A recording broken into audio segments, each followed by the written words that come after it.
Shalom, selamat malam saudaraku yang terkasih dalam Tuhan kita Yesus Kristus.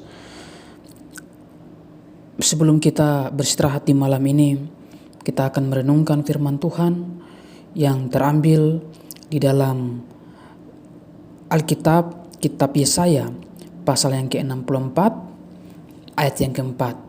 Sebelumnya mari kita berdoa. Bapa, dalam nama Tuhan Yesus kami mengucap syukur berterima kasih. Sepanjang hari ini Engkau telah menjaga, melindungi kami, memberkati kami. Sebelum kami mau beristirahat, kami berdoa. Tuhan, Engkau Allah yang menolong kami. Dan kami akan mau mendengar firman Tuhan. Supaya Tuhan, hidup kami selalu kami mengutamakan Engkau, mengutamakan firman-Mu. Dan semakin banyak firman Tuhan yang kami dengar, firman-Mu itu yang menguatkan kami, memulihkan kami. Dan kami berdoa, Tuhan yang menolong kami untuk mengerti firman-Mu. Dalam nama Tuhan Yesus Kristus kami berdoa. Haleluya. Amin. Saudara-saudaraku yang terkasih, saat ini kita akan membaca di dalam kitab Yesaya pasal yang ke-64 ayat yang keempat. Tidak ada telinga yang mendengar dan tidak ada mata yang melihat seorang Allah yang bertindak bagi orang yang menantikan Dia. Menanti-nantikan Dia. Hanya Engkau yang berbuat demikian.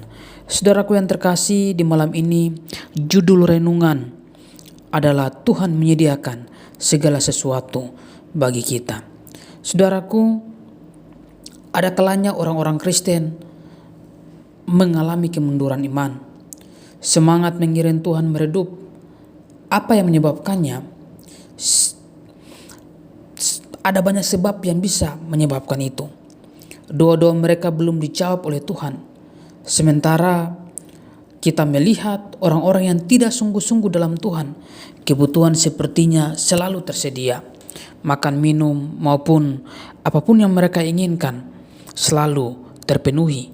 Padahal satu sisi, orang-orang yang melayani Tuhan, yang setia kepada Tuhan, doa-doa mereka belum dijawab oleh Tuhan. Tuhan tidak melakukan sesuatu bagi umatnya. Saudara-saudaraku yang terkasih, itu mungkin pikiran kita. Kemudian kita mulai bertanya-tanya, Tuhan, apa yang menyebabkan sehingga doa-doa saya tidak dijawab oleh Engkau?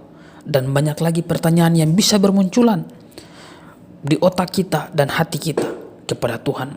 Saudaraku yang terkasih, tidak semua perkara dapat dilihat manusia akan apa yang Tuhan sediakan bagi orang yang tekun menanti-nantikan Dia.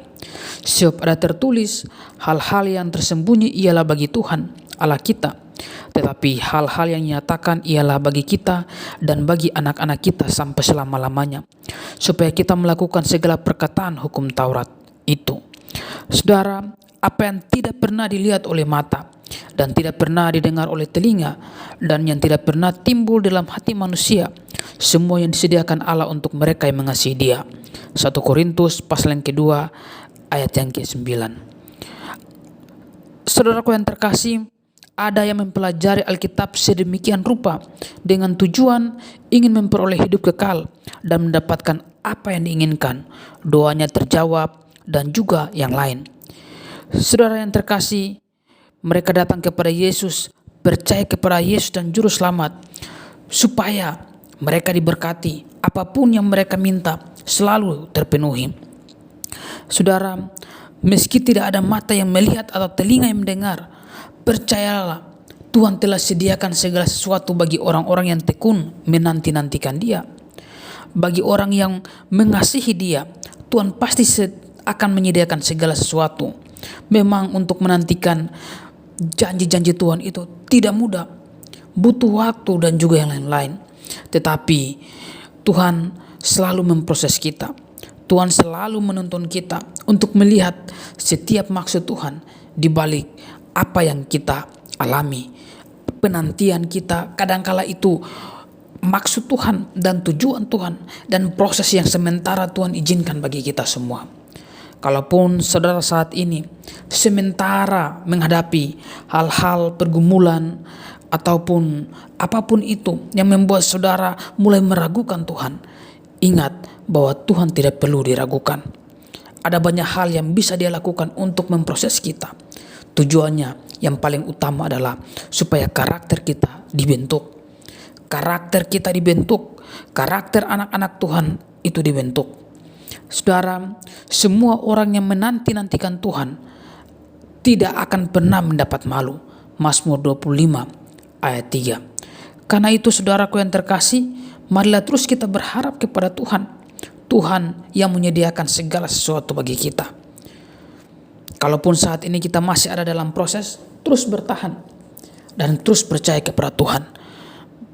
Dia tidak pernah lalai menepati janjinya. Bahkan justru kita yang selalu lalai menepati janji kita kepada Tuhan. Karena itu biarlah Tuhan terus berkarya dalam kehidupan kita. Saudara, biarlah firman Tuhan di malam ini menguatkan kita di masa-masa pergumulan kita, di masa-masa di mana kita seakan-akan meragukan Tuhan. Dan kita terus percaya kepada Tuhan bahwa Dia adalah satu-satunya Allah yang akan menolong kita dimanapun kita berada, dan dalam keadaan apapun kita akan terus percaya kepada Tuhan. Kiranya firman Tuhan ini memberkati dan bisa menjadi berkat bagi saudara dan orang-orang yang ada di sekitar saudara, bisa dikuatkan melalui firman Tuhan di malam ini. Tuhan Yesus memberkati kita semua. Sebelum kita beristirahat, mari kita berdoa. Bapa, dalam nama Tuhan Yesus kami bersyukur, berterima kasih. Firman Tuhan mengajarkan kami bahwa Engkau adalah Allah yang menyediakan segala sesuatu. Kadangkala segala sesuatu itu tidak kami dapat dengan mudah, dengan sekejap, tapi ada proses-proses yang kami harus lalui. Ajar kami supaya kami tetap percaya kepada Engkau walaupun doa kami tidak dijawab oleh Tuhan, ataupun doa kami belum dijawab oleh Tuhan, atau harapan-harapan kami belum menjadi kenyataan. Tapi ajar kami bahwa itu semua adalah proses yang Tuhan izinkan bagi kami untuk membentuk karakter kami menjadi lebih baik. Bapa, dalam nama Yesus, kiranya di malam ini kami bisa beristirahat dengan tenang.